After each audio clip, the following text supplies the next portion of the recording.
పిల్లలతో కాసేపు మాట్లాడి వద్దామని వచ్చాం. ఓకేనా? ఆనందం. సో మరి అందరూ రోజు స్కూల్కి వెళ్తున్నారా?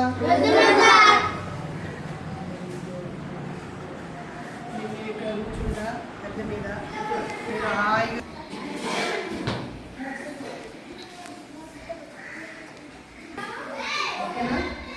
రైట్. అంత దూరం ఉంటే వినపడుతుందా?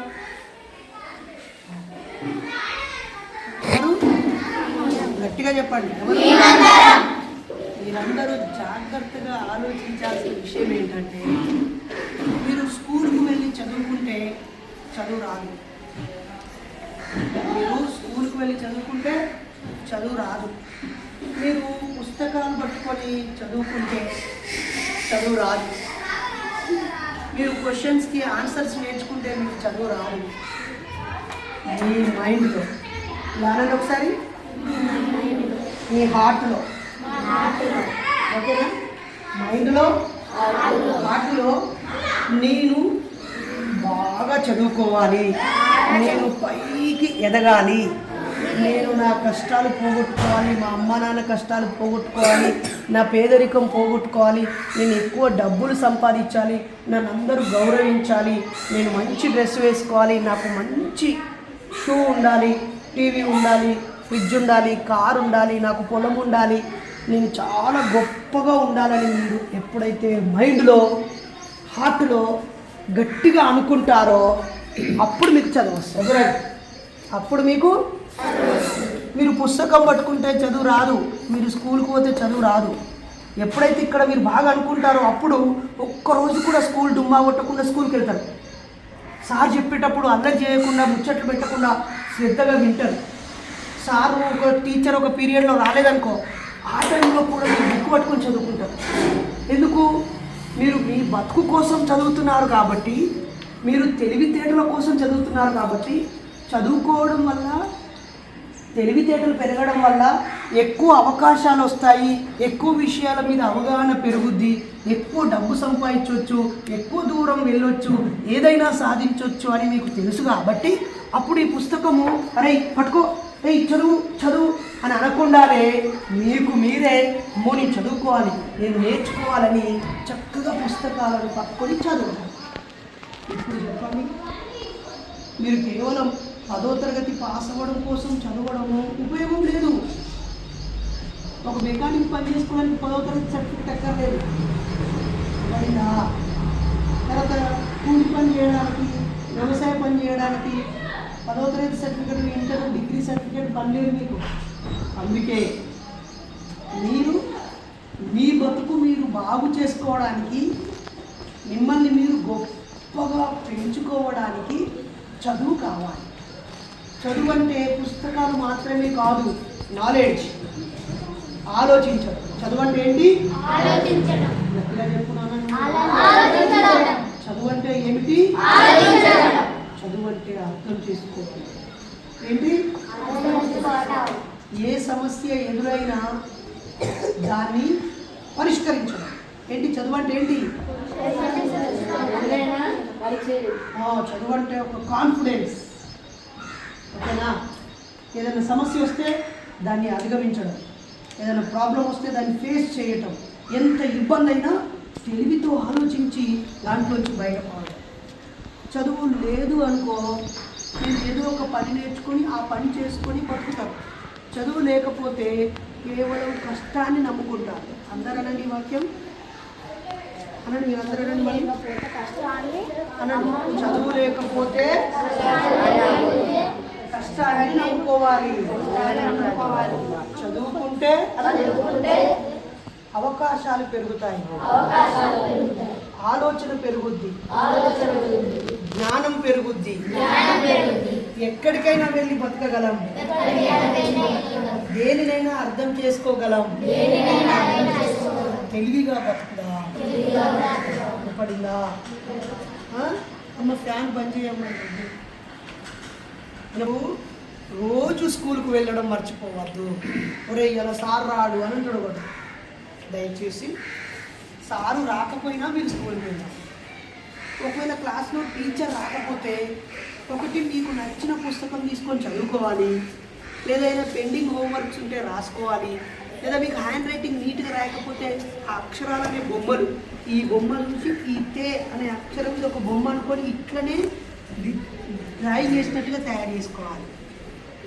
ఇంగ్లీష్ మీద ఎక్కువ సమయం కేటాయించాలి. ఇంగ్లీషు మన అమ్మ నాన్న తెలుగు మాట్లాడతారు కదా, మన ఇరుగు పొరుగు తెలుగు మాట్లాడతారు కదా, మన బంధువులు ఫ్రెండ్స్ అందరూ ఏ భాషలో మాట్లాడుకుంటారు? తెలుగు. కాబట్టి మనకు తెలుగు బాగా వస్తుంది. కానీ ఇంగ్లీష్ ఎక్కువ మాట్లాడుకోరు కదా, అప్పుడు మనము ఇంగ్లీష్ పుస్తకాలు తీసి బాగా చదవాలి. వినపడిందా? అలాగే ఈ తెలుగు కూడా బాగా నేర్చుకోవాలి. ఒక వైట్ పేపర్ తీసుకొని ఈరోజు నేనేం చేశాను అని పైన పెట్టుకొని తెలుగులో నీట్గా రాయాలి. ఒకరోజు నేను ఊరికి వెళ్తే ఏమయ్యింది అని ఒక నీట్గా రాయాలి. అప్పుడు అందులో అక్షర దోషాలు ఉంటాయి, పొరపాట్లు పోతామాయ. ఎవరికైనా బాగా వచ్చిన వాళ్ళని అడిగి ఇందులో పొరపాట్లు ఏంటని అడగాలి. సిగ్గుపడద్దు, నీ తప్పులు దాచిపెట్టుకోవద్దు. అది నాకు మొత్తం వచ్చినాకనే రాస్తా అనుకోవద్దు. ఇంగ్లీష్లో లెటర్స్ రాయాలి, తెలుగులో లెటర్స్ రాయాలి. మీ సొంతంగా ఇప్పుడు ఈ లెసన్ మీకు ఈ లెసన్ కాలేదు ఫర్ ఎగ్జాంపుల్, అయినా దీన్ని చదివి ఈ తెలుగు దాన్ని చదివి దీన్ని అర్థం చేసుకునేది నాలెడ్జ్. చదువు అంటే చదవడం, రాయడం, చెప్పడం, వినడం. 4 పనులు చదువు అంటే ఏంటి చెప్పండి? చదవడము, వినడము, చెప్పడము, రాయడం. ఇవన్నీ వస్తే ఆలోచించడం వస్తుంది. ఓకేనా? ఓకేనా పిల్లలు? సో రోజు స్కూల్కి వెళ్దామా? ఒకవేళ టీచర్ రాకుండా స్కూల్కి వెళ్దామా? టీచర్ లేని టైంలో బాగా చదువుకుందామా? ఆటల టైంలో ఆడుకోవాలి. ఇంట్లో ఉండొద్దు, ఏం చేయొద్దు, రూమ్లో ఉండొద్దు, హాస్టల్లో పండొద్దు. ఆడుకోవాలి. వయసులో ఆడితే మీ ఒంటి నిండా చెమట రావాలి. ఏం రావాలి? వచ్చినాక మళ్ళీ కాళ్ళు చేతులు కడుక్కొని మంచి ఎక్సర్సైజ్ అవుతుంది కాబట్టి మళ్ళీ చదువుకోవాలి, ఆడుకోవాలి, చదువుకోవాలి, తినాలి, పడుకోవాలి. తినాలి అంటే గుర్తుపెట్టుకోండి ప్లీజ్, మీరు తినేటప్పుడు మీ వంటలో అన్నంలో వచ్చే పురుగులు, రాళ్ళు తీసి పక్కకు పెట్టి, పురుగులు తీసి పక్కకు పెట్టి తినాలి. రాళ్ళు పురుగులు పక్కకు పెట్టమంటే మీరు వంకాయ ముక్కలు, టమాటా ముక్కలు, మిర్చి ముక్కలు, కొత్తిమీర ముక్కలు, వక్కలు, తొక్కలు అన్నీ పక్కకు పెడతా ఉంటారు. నేను ఒకసారి హాస్టల్లో ఉన్నప్పుడు తెల్లటి బియ్యం వచ్చింది అన్నంలో. ఏమొచ్చింది? నా పక్కన ఉన్న ఫ్రెండ్ కట్టేసింది. నాకేమో తినబుద్ధి అయితే లేదుగా, పక్కకు పెట్టిన. నా పక్కన నేను అప్పుడు 8th class, SC boys hostel Kamalapuram. నా పక్కన ఉన్న ఒక అన్న నేను ఇట్లా పడేయడానికి పోతుంటే ఆగురా అన్నాడు. ఏంటన్నా అంటే, అరే ఇది పురుగు పడ్డా, ఇది చూసేసి, అరే నువ్వు ఏం చెప్తావు? పడేస్తాను, నాకు ఉండట్లేదన్నా. అరే మధ్యాహ్నం దాకా మళ్ళీ అన్నం ఉండదుగా, నువ్వు పడేస్తావు కదా, నాకు ఇవన్నీ ఆయన తిన్నాడు. తిని ఆయనకు పెట్టింది మాత్రం బాక్సులు పెట్టుకొని స్కూల్ కాడి పట్టుకోపోయింది. నాకు కలెక్ట్ వచ్చింది. తర్వాత మా అమ్మకు మా ఊరి నుంచి ఒక ఆయన రాజిరెడ్డి అంటే ఆయన నెంబర్ మల్లారెడ్డి అని వస్తే ఇవన్నీ చెప్తే మా అమ్మ బాగా ఏడ్చింది. ఏడ్చితే మా సార్ ఒక ఆయన నరసింహస్వామి సార్ చెప్పింది, అరే ఇందులో పురుగులు వచ్చినాయి, రావద్దు వాళ్ళకి చెప్పు, రాళ్ళు వచ్చినాయి వాళ్ళకి చెప్పు, లేదా నువ్వు వాళ్ళకి సహాయం చేయి. కానీ నువ్వు వచ్చింది ఓన్లీ తినడం కోసమే కాదు కదా, మంచి తిండి తిని పండడం కోసం కాదు కదా. నువ్వు అసలు ఇక్కడికి ఎందుకు వచ్చినావు? ఈ హాస్టల్కి ఎందుకు వచ్చినావు నువ్వు? అది మరి నువ్వు కరెక్ట్గా చదువుతానవా లేదా? పురుగులు వస్తే ఒక్కసారి 2 సార్లు చూసి 3వసారి చెప్పేయాలి. ఓకేనా? అమ్మకు కూడా అడగదే తెలియదు కదా, చెప్పాలి, అవి తీసుకోవాలి, బాగు చేసుకోవాలి. కానీ మన ఫోకస్ దేని మీద ఉన్నారు బిడ్డ? చదువు మీద ఉండాలి. ఇంతమంది ఉన్నారు కాబట్టి మీరు ఒకరికొకరు బాగా ఫ్రెండ్స్ లెక్క ఉండాలి. నేను చాలా హాస్టల్స్కి వెళ్తాను, చాలా మంది పిల్లలు దొంగలు ఉంటారు. చాలా మంది పిల్లలు ఏం చేస్తారు? దొంగలు ఉంటారు. వాడు పక్కన అయ్యా ఒక్క 2 నిమిషాలలో నేను వెళ్తాను, పక్కనున్న పిల్లల పెన్నులు ఎత్తుకపోతారు, బట్టలు ఎత్తుకపోతారు, సబ్బు పెట్టెలు ఎత్తుకపోతారు, 5 రూపాయలు ఎత్తుకపోతారు, 10 రూపాయలు ఎత్తుకపోతారు, తినేటివి ఏమైనా ఉంటే ఎత్తుకపోతారు. అవి కారణం ఏంటంటే చిన్నప్పటి నుంచి వాళ్ళ అమ్మా నాన్న పిల్లలు బాబాయ్ పిల్లలు చిన్నప్పటి నుంచి పక్కోడి వస్తువు ఎత్తుకుపోయే ఒక చెడ్డ అలవాటు ఉంది. దారి పక్కోడి వస్తువు ఎత్తుకుపోయే అలవాట్లు ఉంటాయి. వాళ్ళ అమ్మా నాన్నలు దొంగలు కాబట్టి వాళ్ళ పిల్లలు కూడా దొంగలే అవుతారు. వాళ్ళ అమ్మ పక్కోళ్ళ ఇంటికాడ తోటకూర ఎత్తుకొస్తుంది, వాళ్ళ నాన్న పక్కోళ్ళ తోటలో వచ్చేటప్పుడు మామిడికాయలు ఎత్తుకొస్తాడు, అరేగో ఎత్తుకొచ్చింది రానిస్తాడు. వాళ్ళు పక్కోళ్ళ ఇంటికాడ అరటికాయలు ఉంటే దొంగతనం చేస్తారు, పక్కోళ్ళ ఇంటికాడ చెంబులు గిన్నెలు గిలాసులు ఎత్తుకొచ్చుకుంటారు. వాళ్ళ అమ్మా నాన్నలు దొంగలు కాబట్టి వాళ్ళని చూసి వాళ్ళ పిల్లలు కూడా దొంగలే అవుతారు. ఒకసారి మా మిస్సెస్ స్కూల్లో టీచర్ కదా, ఒక చాక్ పీస్ పట్టుకొచ్చింది, సగం చాక్ పీస్ బ్యాగ్లో వచ్చింది. మా వాడు దాన్ని తీసుకొని రాసుకున్నాడు. తెల్లవారి అన్ని రోజు ఇంకొక చాక్ పీస్ దేవా మీ స్కూల్ నుంచి అన్నాడు. అంటే మా మిస్సెస్ వాళ్ళ టీచర్ని అడిగి పొడవు చాక్ పీస్ 2 తీసుకొని వచ్చింది. వీడు ఆడుకుంటూ అది అయిపోయినాక అమ్మ మళ్ళీ ఇంకోటి తీసుకురా అన్నాడు. అప్పుడు నేను చెప్పాను, ఒరే నువ్వు మీ స్కూల్ నుంచి తీసుకొని రావడం అవసరం లేదు అని. వచ్చేటప్పుడు బస్ స్టాండ్లో పెద్ద చాక్ పీస్ బాక్స్ కొనుక్కొని తీసుకొచ్చింది. అప్పుడు మీ స్కూల్లో బాక్స్ మొత్తం ఇచ్చిరా అని అడిగాను మా కొడుకు. కాదురా కొనుక్కొని వచ్చాను అని చెప్పి. కాబట్టి మనకి ఏదైనా ఉచితంగా వస్తే మనకు వద్దు అని అన్నారు. ఒకసారి మన కష్టం లేకుండా ఉంటే వద్దు, మనది కానిది మనకు వద్దు. కష్టపడి సంపాదిద్దాం, తెలివితో సంపాదిద్దాం, అందరి చేత గౌరవాన్ని పొందుదాం. అదే నువ్వు చిన్న ఆశపడి పక్కోడు అట్టిపండు, బిస్కెటో, బుక్కో, పెన్నో, 5 రూపాయలు, చాక్లెటో ఏదో ఒకటి తీసుకున్నావు అనుకో, నువ్వు అడుక్కు తినేటోడివి, దొబ్బుకు తినేటోడివి. నువ్వెవడు అని నువ్వు అడక తినే బుచ్చగానివి లేదా దొంగవు. మీరు బుచ్చగాళ్ళు అవుతారా, దొంగలు అవుతారా? చిన్నప్పుడు తెలియకుండా చిన్న చిన్న దొంగతనాలు చేస్తారు, చిన్న దొంగతనాలు చేస్తారు. కానీ ఇప్పుడే గుర్తించి ఇది తప్పు, నేను ఇట్లా ఆలోచించొద్దు, ఇది నేరము, నేను తినే ఆ స్ప్రైటు, మాజా, గప్చిప్లు, బేకరీలు, ఎగ్ పల్స్లు, దిల్పసంతులు, చాక్లెట్లు ఇవన్నీ కొనుక్కునే డబ్బులు అవి వేస్ట్. మంచి ఆహారం కూరేసుకొని మంచి ఆహారం తినాలి. డబ్బులతో మనకు అవసరమైనవి మంచివి కొనుక్కోవాలి. మీరు చదివే మీ పుస్తకాలే కాకుండా ఇంకా మంచి మంచి పుస్తకాలు కొనాలి. 2-3 రకాల మంచి పెన్నులు మీకు ఉండాలి. అవి ఉండడమే కాదు, అవి రాసి అవి అవగొట్టాలి, అట్లా పెట్టుకొని చూడడానికి కాదు. వినపడిందా? కాబట్టి మీరు ఇప్పటి నుంచి పొద్దున ఒకరు లేవడం వద్దు. సాయంత్రం తొందరగా పడుకోండి. ప్లీజ్ రా, సాయంత్రం తొందరగా పడుకుంటే ఒక నీళ్ళ బాటిల్, ఈ జగ్గు ఉంది కదా బిడ్డ, ఈ జగ్గులో ఒక 5 గ్లాసుల నీళ్లు పడతాయి, లేకపోతే ఒక 8 చిన్న గ్లాసుల నీళ్లు పడతాయి. ఎన్ని పడతాయి? ఇప్పుడు నీళ్ళు 7 గ్లాసులు పోసిన ఎక్కడికైతే నీళ్ళు కదా, ఎన్ని గ్లాసులు పోసినా ఇంకొక గ్లాసు పోతుంది. మరి నేను 9 గ్లాసులు పోసిన ఏమవుతుంది? ఇళ్ళకెళ్ళి అప్పుడు 10వ గ్లాసు పోయాలనా? ఎందుకు? ఇది నిండిపోయింది ఆల్రెడీ. నువ్వు ఇలా పోతే వేస్ట్ అయిపోతుంది. అలాగే ఓన్లీ 7 గ్లాసులే పోసిన అప్పుడు ఇంకా నిండలే కదా. అట్లనే మీకు ఈ వయసులో మీరు 9వ తరగతి లోపు కదా, మీకు ఇప్పుడు ఖచ్చితంగా 8 గంటలు నిద్రపోవాలి. ఎన్ని గంటలు నిద్రపోవాలి అంటే మీరు సాయంత్రం 9 గంటలకి 10 గంటలకు పడుకోవాలి, పొద్దున 4 గంటలకి 5 గంటలకు లేవాలి. మీరు అంతకంటే ఇంకొక గంట సేపు ఎక్కువ వండుకున్నారు అనుకో, వీళ్ళు ఇంకొక గ్లాస్ నీళ్ళు ఎక్కువ పోతే ఏమవుతుంది? మీరు ఇంకో గంట ఎక్కువ వన్నా ఉత్తగానే పోతుంది. అలాగే మీరు రాత్రి 11 దాకా ముచ్చట్లు పెట్టి 12 దాకా నిద్రపోకుండా ఉన్నారనుకో, పొద్దుగాలు ఎత్తి గ్లాస్ నిండుద్దా? ఇది నిండదు కాబట్టి క్లాస్ చెప్తా అంటే నిద్రపోతా ఉంటాం, మధ్యలో నిద్రపోతా ఉంటాం. ఇట్లా ఇది నిండాలి కదా. 1 గంట మీరు సరిపోయేంత నిద్రపోకపోవడం వల్ల పొద్దంతా నిద్ర మొత్తం అనిపిస్తూ ఉంటుంది. నిజమేనా? మీకు ఎప్పుడైనా స్కూల్లో మీ టీచర్ మంచిగా పాఠం చెప్తా అంటే కూడా మీకు ఎప్పుడైనా నిద్ర వచ్చిందా? నిద్ర వచ్చిన చేయలేపండి. మంచి సారు చేయకింది అంటే మీ టీచరు మంచి టీచర్ అయినా, మంచిగా చెప్పే టీచర్ అయినా మీకు ఆవలింపులు రావడం, నిద్ర రావడం ఎందుకు జరుగుతుంది? మీ నిండలే కాబట్టి. మీకు ఇది నిండలే కాబట్టి. అందుకే మీరు రాత్రి మంచిగా వండుకొని ఇది నిండింది అనుకో, ఇక పిల్ల నీళ్ళ పోయాల్సిన అవసరం ఉందా? అవసరం లేదు. హాయిగా నిండిపోయింది కాబట్టి పక్కగా పెట్టుకొని యాక్టివ్గా ఉంటారు రోజంతా.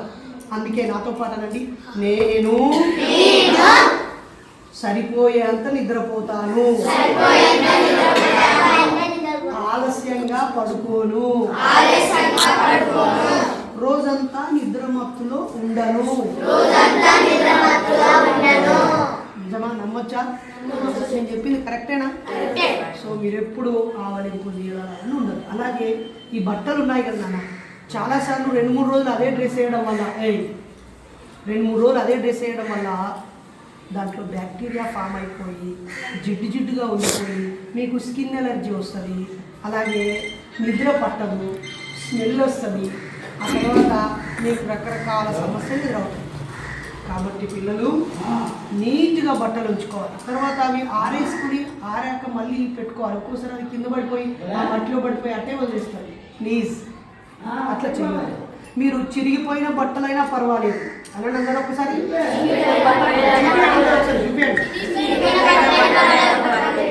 మురికిగా ఉండొద్దు, శుభ్రంగా ఉండాలి. పాత బట్టలైనా పర్వాలేదు, చిరిగిన బట్టలు కావద్దు, కుట్టుకొని వేసుకోవాలి. పాత డ్రెస్ దాన్ని కుట్టుకోవాలా వద్దా చెప్పండి. మురికిగా ఉంటే చెడ్డవాడు అన్నాడు. పాత బట్టలు వేసుకున్నవాడు చెడ్డవాడు కాదు, చిరిగిపోయిన బట్టలు వేసుకున్నవాడు చెడ్డవాడు కాదు. వాటిని కుట్టుకోకుండా వేసుకున్నవాడు చెడ్డవాడు, వాటిని మురికిగా ఉండి వేసుకున్నవాడు చెడ్డవాడు. కాబట్టి మీరు వ్యక్తిగతంగా మీ చొక్కలని అంటే మీ అంగీలని మీ చెడ్డీలను నీట్గా ఉంచుకోవాలి. సరేనా? స్నానం చేసిన తర్వాత నీట్గా తుడుచుకోవాలి. అది అలాగే ఉంచితే అక్కడ మట్టి ఫామ్ అయ్యి అక్కడ దురదొచ్చి మీ నుంచి మీ పక్క వాళ్ళకి స్ప్రెడ్ అయిపోతుంది. సో ప్లీజ్ నీళ్ళు ఉన్నప్పుడు నీట్గా స్నానం చేయాలి. నీళ్ళు ఉన్నప్పుడు చక్కగా బట్టలు ఉతుక్కోవాలి. మీ అందరికీ ఒక గొప్ప అవకాశం బిడ్డ. మీ అమ్మానాన్నకి దూరంగా ఇక్కడే ఉన్నారు. మీకు ఇంటి దగ్గర ఉన్న పిల్లలకు ఉన్నన్ని పనులు మీకు ఉండవు. అమ్మ పాలకు పంపిస్తుంది, పేడకు పంపిస్తుంది, దుకాణాలకు పంపిస్తుంది, అదేనా చేను చెలకకాడికి పంపిస్తుంది, అన్నం వంటది, ఇల్లుడు వంటది. అమ్మ బట్టలు ఉతుకుతూ ఉంటే నువ్వు నీళ్ళు జాడియారా. తర్వాత అమ్మ అరుగు చల్లుతూ ఉంటే మీరు పేడకు నీళ్ళు తెచ్చిస్తారా అయ్యారా. అలాగే అమ్మ నీళ్ళు వేడి చేయమంటే పొయ్యి కింద నీళ్ళు వేడి చేస్తారా చేయరా. మంట పెడతారా పెట్టరా. పొయ్యి మీద చూడమంటే చూడరా. ఇక మీ ఇంట్లో ఒక దిక్కుమాలిన ఈడియట్ బాక్స్ ఉంటుంది. ఏం బాక్సు? Idiot box, TV. దాంట్లో అన్నీ చూస్తూ బుర్ర పని చేయకుండా దాన్నే చూస్తూ గడిపేసి పిచ్చి పని మీకు లేదు. ఇప్పుడు మీరు హాయిగా ఇప్పుడు లేవడం, బ్రష్ చేసుకోవడం, వాష్రూమ్ పోవడం, స్నానం చేయడం, హాయిగా పుస్తకాలు పట్టుకొని చదువుకోవడం, పక్కనే స్కూలు, ఆడుకోవడం, చదువుకోవడం, మీ పని మురి చేసుకోవడం. మీకు ఇంకా అదనపు పనులు ఏమీ లేవు. కాబట్టి పిల్లలు నాకు ఇది లేదు, నాకు అది లేదు, నాకు ఇంక ఇది కావాలి, నాకు అంక అది అవన్నీ కావు బిడ్డ. అసలైంది బుర్ర ఉండాలి. ఆ బుర్రలో ఒక ఆలోచన ఉండాలి. నేను చదవాలి, నేను నేర్చుకోవాలి, నేను తెలివైన వాడిని కావాలి, నా బతుకును నేను మార్చుకోవాలి అనే ఆలోచన ఉండాలి.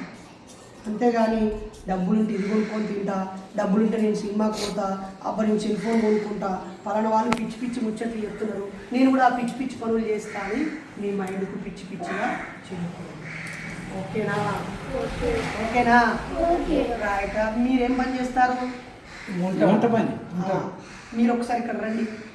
ఇందులో మీకు ఎవరు బాగా చదువుకొని పక్క వాళ్ళకు కూడా అరే చదువుకోరా అని సలహాలు ఇచ్చేటోళ్ళు ఇందులో ఎవరు? ఒకరి పేరు చెప్పు. ఇలా నువ్వు చూసిన దాంట్లో మంచి చోటు చదవంటే అడబడి ఉంటుంది. ఎవరు చెప్తాం మేము? ఇప్పుడు ఇళ్ళ ఉంది సార్ ఒకటి ఒక్క నిమిషం ఈ టీషర్ట్ నువ్వు నించోరా. ఈ అబ్బాయ ఇక్కడ బాగా కొంచెం ఆలోచన చదువుతాడు. ఇళ్ళ ఫోన్ బుక్ పేరు చదివంటే ఎవరికి రాట్లే. పేరు చదవమంటే అర్థం కాలేదు. నెంబర్ ఉంటాయి కదండి, నెంబర్లు నాకు చదువు రాదు కదా, ఈ నెంబర్ అవుతుంది చూడాలంటే ఎవరి సంగతి దొరకదు.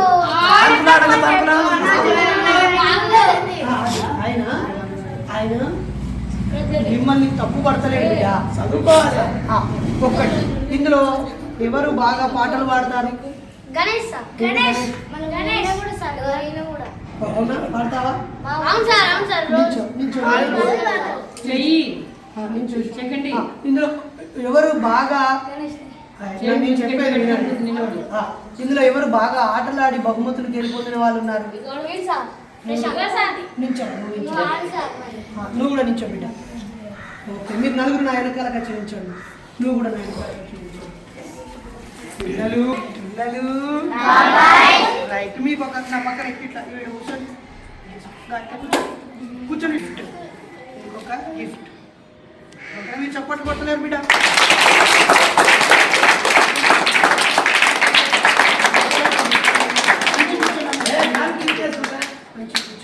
అందరు ఇట్లా చూపించండి వాళ్ళకి. ఓకే చిన్న చిన్న ఇటు చూపి వీళ్ళకి మళ్ళీ ఒకసారి పిల్లలు పిల్లలు మీరు ఆటలల్లో ప్రైజులు గెలవాలి, మాట్లాడుట్లో ప్రైజులు గెలవాలి, పాటలు పాడుట్లో ప్రైజులు గెలవాలి. చిన్నప్పుడు ప్రైజులు గెలవాలి. అందరి ముందు మాట్లాడాలి, మైకు పట్టుకోవాలి, అందరి ముందు ఆటలు ఆడాలి, డ్యాన్స్ చేయాలి. ఇక్కడ డ్యాన్స్ ఎవరు ఎక్సలెంట్ చేస్తారు? ఎవరు ఎవరు చేస్తారు బాగా డ్యాన్స్? ఎవరు చేస్తారు?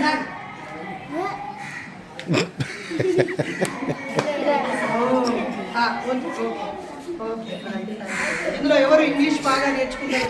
బాగా వస్తుంది ఇంగ్లీష్ మీ అందరికి? ఎవరు మీరు చెప్పండి. ఇలా ఎవరు ఒక్కరి పేరు చెప్పాలండి. ఎవరి పేరు చెప్తారు?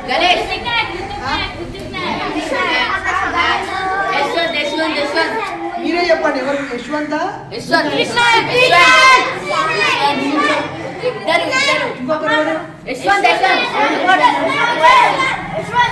ఇంకొకరు మీకు కూడా బుక్ ఇచ్చేస్తాను.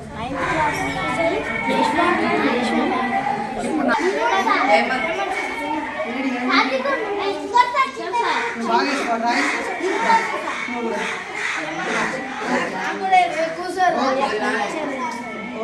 ఓకే ఓకే నాన్న. నేను ఈయన ఆ రోజుల్లోనే వాళ్ళ అమ్మా నాన్నకి దూరంగా ఉండి చదువుకున్నారు ఎలిఫెంట్ స్టోన్ స్కూల్లో. తర్వాత ఆయన లండన్ స్కూల్ ఆఫ్ ఎకనామిక్స్లో చదువుకున్నాడు, ఆయన కొలంబియా యూనివర్సిటీలో చదువుకున్నాడు, అమెరికాలో చదువుకున్నాడు. ఓకేనా? చాలా పెద్ద చదువుకున్నాడు. మరి ఆయన అమ్మా నాన్నని ఏడవలేదు, చాలా సూటు బూటు వేసుకొని మంచి డ్రెస్ వేసుకొని మనకు రాజ్యాంగం కూడా రాశారు. ఓకేనా? నేను ఆయన పోస్టర్ మీకు ఇస్తాను, హాయిగా మీ రూమ్లో దాన్ని పెట్టుకోండి. ఈ బుక్ కూడా మీరు చదవండి. ఎప్పుడు ఫ్రీగా ఉన్నా ఆ తాతయ్య చెప్తాడు. ఇందులో కొన్ని చాప్టర్స్ ఉన్నాయి కదా, ఈ చాప్టర్స్ని రోజుకొకటి చదివి వినిపించమని ఆ తాతయ్య చెప్తాడు. ఇలా కూర్చుని రోజుకొకటి చదివి వినిపించండి. ఇది చదవండి. ఓకేనా పిల్లలు? ఓకేనా? రైట్. నేను పిల్లలు హైదరాబాద్ నుంచి ఒక పెద్ద సాఫ్ట్వేర్ ఇంజనీరు కారులో వస్తున్నాడు. నేనేమో జనగామ నుంచి కారులో వస్తున్నాను.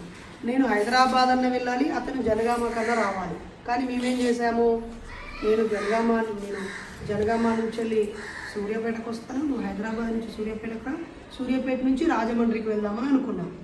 అయితే తనకి ట్రైన్ మిస్ అయింది, లేకపోతే ఖమ్మంలో ట్రైన్ క్యాచ్ చేసేవాళ్ళం. సో తను కారులో వస్తున్నాడు కాబట్టి గంట సేపు నేను అక్కడ బస్ స్టాండ్లో ఖాళీగా ఎందుకు ఉండాలని చెప్పి ఆలోచిస్తూ ఉంటే నాకు ఇక్కడ చాలామంది పెద్ద పెద్ద ఆఫీసర్లు ఉన్నారు. సో మా ఫ్రెండ్ ఉండి అన్న ఏదైనా చిన్న పిల్లల హాస్టల్కి వెళ్ళి కాసేపు మాట్లాడదామన్నా అని చెప్తే నేను ఇక్కడికి వచ్చాను. మరి అప్పుడు థ్యాంక్ యూ ప్రవీణ్ అన్న అని చెప్పండి, తనకి నుంచే చెప్పండి. సో తర్వాత నేను మీ దగ్గరికి వచ్చాను. ఇప్పుడు నేను మీకు ఒక కథ చెప్పి ఇక్కడ నుంచి వెళ్ళిపోతాను. సరేనా పిల్లలు? ఓకే. నా పేరేం పేరు? నా పేరు డాక్టర్ బైరి నరేష్. ఓకేనా? నేను మ్యాజిక్ చేస్తాను, స్పీచ్లు ఇస్తాను, సైకాలజీ కౌన్సిలింగ్స్ ఇస్తాను, అలాగే కాన్స్టిట్యూషన్ మీద క్లాసులు చెప్తాను, పూలే అంబేద్కర్ గురించి క్లాసులు చెప్తాను, మహానుభావుల గురించి క్లాసులు చెప్తాను. మా ఇంట్లో చాలా పుస్తకాలు ఉంటాయి. ఇగో ఈ హాస్టల్, ఈ వంటగది, ఇవి షెడ్, ఇవి 3 సరిపోవు. అన్ని పుస్తకాలు ఉంటాయి. ఎక్కడికి వెళ్ళినా పుస్తకాలు బాగా కొనుక్కుంటూ ఉంటాం. మీరు కూడా పుస్తకాలు కొనే అలవాటు చేసుకోండి, సరేనా? ఖాళీ సమయం దొరికితే టైం పాస్ చేసుకుంటూ కూర్చోవద్దు. పుస్తకాలు బట్టి మీకు మీరే చదువుకోవాలి. టీచర్ లేకపోతే ఖాళీ ఉండద్దు. హాలిడే వస్తే 1 గంట ఎక్కువసేపు పడుకోండి, కానీ బట్టలు ఉతుక్కోవడం కానీ బుక్కులు చదువుకోవడం కానీ చేయండి. పుస్తకాలు చదవడం, సొంతంగా బయటికి చదవడం చేయాలి. ఓకేనా పిల్లలు? ఓకే, అందరికీ థ్యాంక్ యూ. మరి నేను మీకు ఒక కథ చెప్పి ఇక్కడి నుంచి వెళ్తాను. రెడీయా?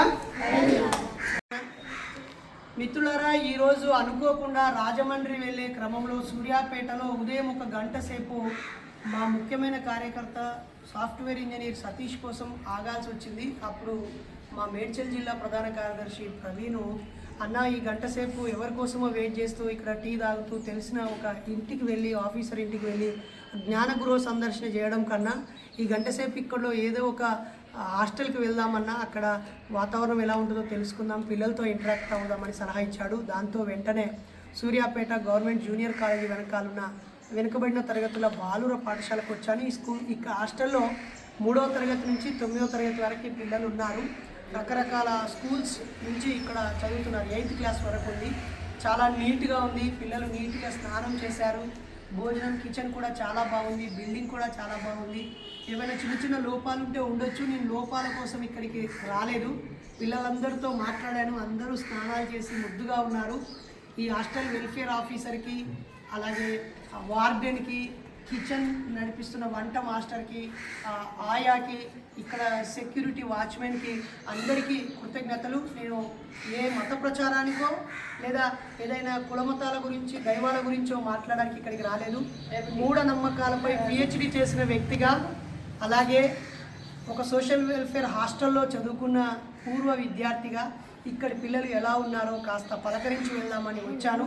మరి ఈ పిల్లలు కాసేపు నాతో ఉన్నందుకు అన్యదా భావించొద్దని, వీళ్ళకి మేలు చేశానే తప్ప కీడు చేయలేదని తెలియజేస్తూ, చాలామంది విద్యావంతులు ఇలాంటి హాస్టల్లో చదువుకున్న వాళ్ళు వారంకో నెలకో 1 గంట అయినా మీ దగ్గరలో ఉన్న హాస్టల్కి వెళ్ళి పిల్లలతో కాసేపు గడిపి తినడం గురించి, పరిశుభ్రంగా ఉండడం గురించి, చదవడం గురించి, చెప్పడం గురించి, మాట్లాడడం గురించి, వాళ్ళ కళలేంటో గుర్తించి అభినందించడం గురించి కొంచెమైనా సమయం కేటాయించాలని అందరినీ కోరుతూ, నా దారిలో అనేక మందిని కలుస్తూ ఈరోజు రాత్రి వరకు అటు అనకాపల్లి కానీ ఇటు చింతపల్లి కానీ వెళ్ళి స్టే అవుతాను. రేపు 2వ తారీఖు ఆదివారం ఆగస్టు 2 పాడేరు, అల్లూరు జిల్లా పాడేరు పట్టణంలో భారత రాజ్యాంగం పైన, ఆదివాసీల హక్కుల పరిరక్షణ పైన పెద్ద సదస్సుకి నేను ప్రధాన వక్తగా వస్తున్నాను.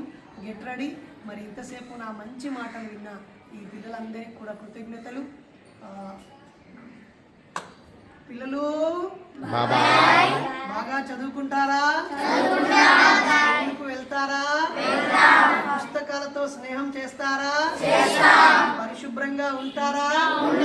పెద్దగయ్యాక బాగా డబ్బు, జ్ఞానము, గౌరవము సంపాదిస్తారా? ఓకే పిల్లలు, బాయ్ బాయ్.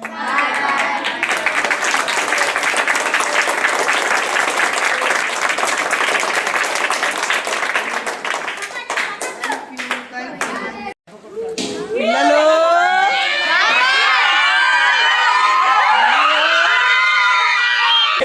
నేను చెప్పిన విషయాలు మీకు నచ్చాయా? బాగున్నాయా? ఓకే. మరి నా స్టేటస్ చూసే వాళ్ళకి, నా సోషల్ మీడియా ఫాలో అయ్యే వారికి అందరికీ హాయ్ చెప్పండి ఒకసారి.